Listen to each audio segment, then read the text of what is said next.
I will not tolerate such behavior. If you want to leave, then leave now. But if you stand again, I'll have you removed.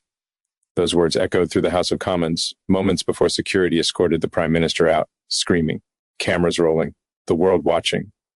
In more than 3 centuries of British democracy, nothing like it had ever happened, and it all began with just 7 words from Nigel Farage. What you're about to see wasn't edited or staged. Every second of the Prime Minister's breakdown unfolded live before millions of viewers. By the time this story ends, you'll understand why many now say Britain's political order will never look the same again. It was Wednesday, 12:15 p.m.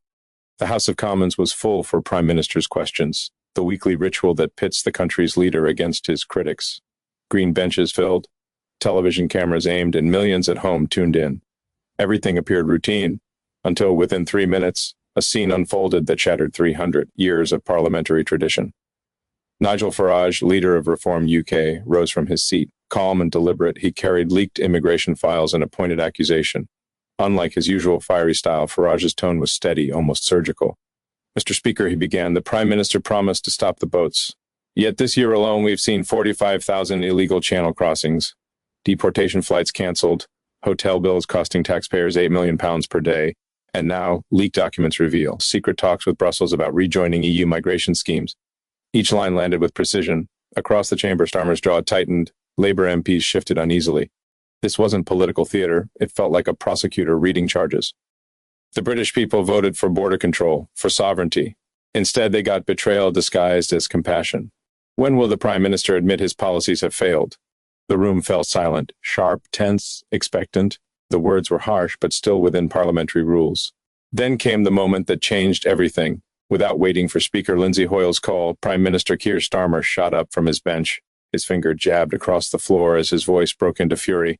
How dare you? How dare you lecture this government on compassion when all you do is spread hatred and division? Seasoned MPs, veterans of countless heated debates, froze in disbelief. This wasn't controlled anger, it was a full-scale outburst. Starmer's voice climbed higher. You have no right to speak of British values after dividing this nation for years. You are a disgrace to this chamber. Speaker Hoyle intervened at once. Order. The Prime Minister will resume his seat and address the House appropriately. But Starmer ignored him. Red-faced, gesturing wildly, he shouted again.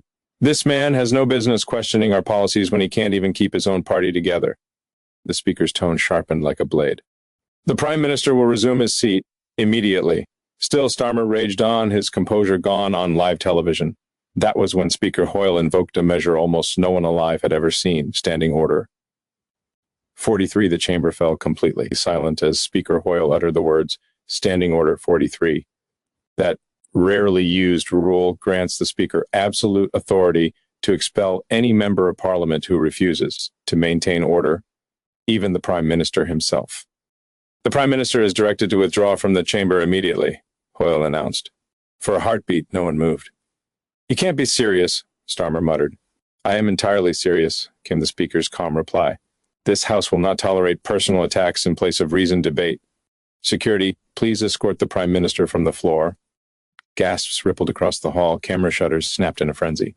2 security officers stepped forward and approached the visibly shaken Prime Minister. Around him, even Labour MPs sat frozen, avoiding eye contact. No one rose to defend him.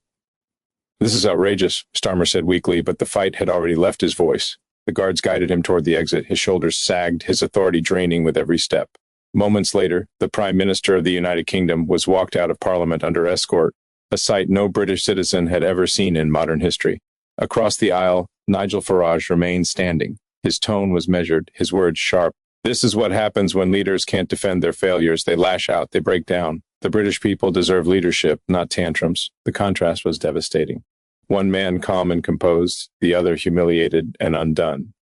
Within 60 seconds, the footage was online. Within 5 minutes, hashtag PM thrown out was trending worldwide.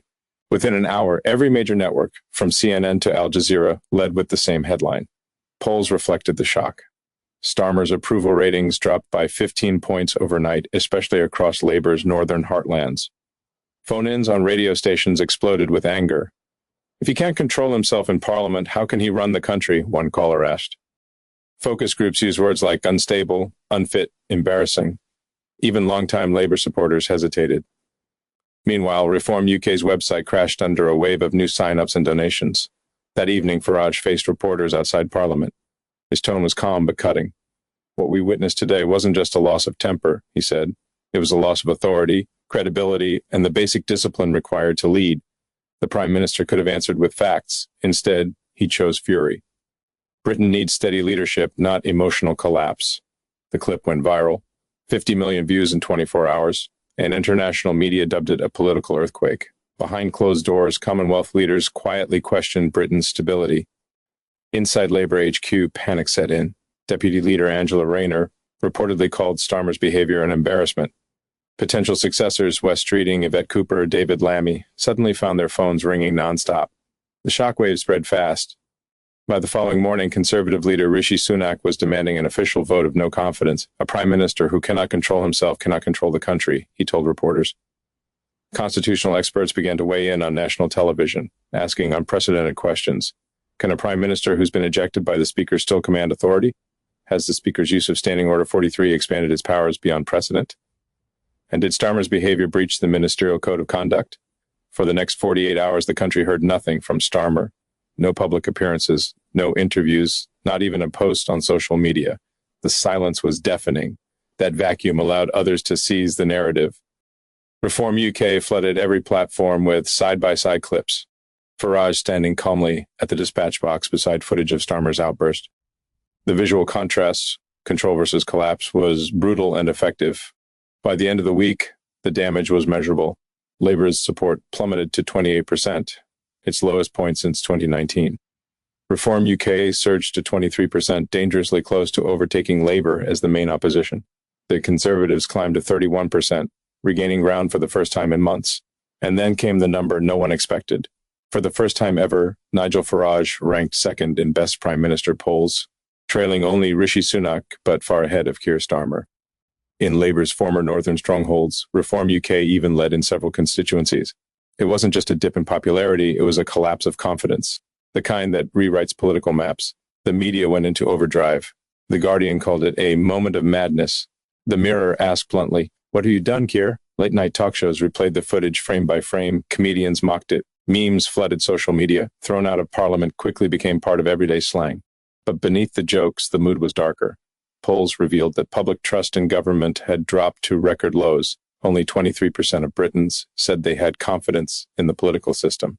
For many, Starmer's meltdown symbolized something deeper, the disintegration of stability at the very top of power. Reform UK capitalized immediately. Farage began a nationwide tour showing clips of Starmer's rage at every stop. His message was sharp and simple. Is this the leadership you voted for? The crowds always roared back the same answer. No. Labour tried to reframe the incident, calling it a moment of passion or standing up to extremism. But the public wasn't buying it. Cabinet ministers looked uncomfortable defending him on camera. The damage was already done and irreversible. 3 weeks after that extraordinary day, the walls finally began to close in.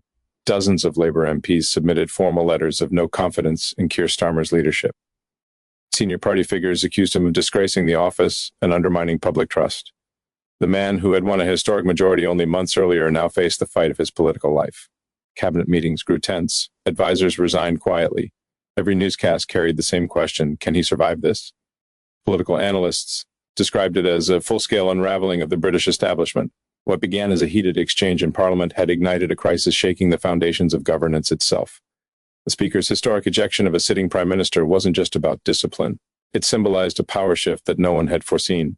Across the country, voters debated not just Starmer's future, but the credibility of the entire system. Has British democracy reached a breaking point? Could Nigel Farage, once dismissed as a protest politician, now be within reach of number 10? And if so, what would that mean for Britain's place in the world?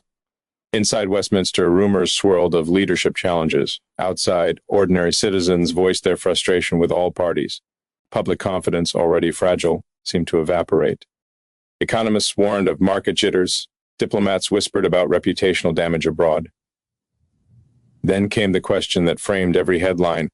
Was this a one-time breakdown, or are we watching the collapse of the old political order in real time? For now, no one has the answer.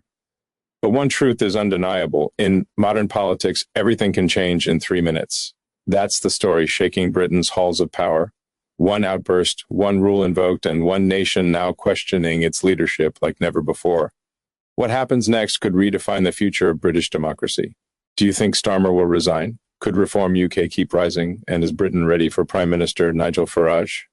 Tell us what you think in the comments, and don't forget to like, share, and subscribe for more breaking updates and political insights.